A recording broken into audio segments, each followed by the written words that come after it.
আমার কাছে তো উড়ি খাইতেছি। কে উড়ি উড়ি কি এটা তোর না আমার? ভাই আমি তো জানি না, আমি ডাক্তারে কইছে আমার উড়ি খাওয়া লাগে, উড়ির মধ্যে প্রচুর ভিটামিন, আমার অসুখটা বলে ভালো হয়ে যাবো। ভালো হয়ে যাবে তো বুঝলাম, কিন্তু তুই তো কিনে খাইবি বা কয়ে খাইবি, কয়ে খাইছিলে? কই তো খাইছি না ভাই, ভুল তো হয়ে গেছে, হ্যাঁ ডাক্তারে কইছে এর লাগে খাইতাছি। ডাক্তার করলে কি মানুষ খাইতে খাইবি তুই? আমার সিম মাছ খাইতে থাকে এবার খাইলে বিলে অসুখ ভালো হইব। অসুখ বালা খারা খারা তোরা জবান ভাই ভাই খারো খারো তোরা ধরে এলি একদিন।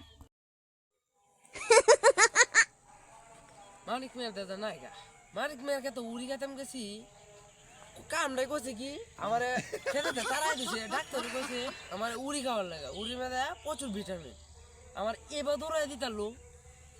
হ্যাঁ এর ক্ষেত্রে তো জীবনে উড়ি তো উড়ির মধ্যে কিরা ধরো ঠাডা হরো উড়ির মধ্যে, উড়ি অভিশাপ দিছি যে এর ক্ষেত্রে একটা উড়িও না, উড়ির মধ্যে কিরা ধরবো আর যে ঠাডা হরবো উড়ি ক্ষেতের মধ্যে।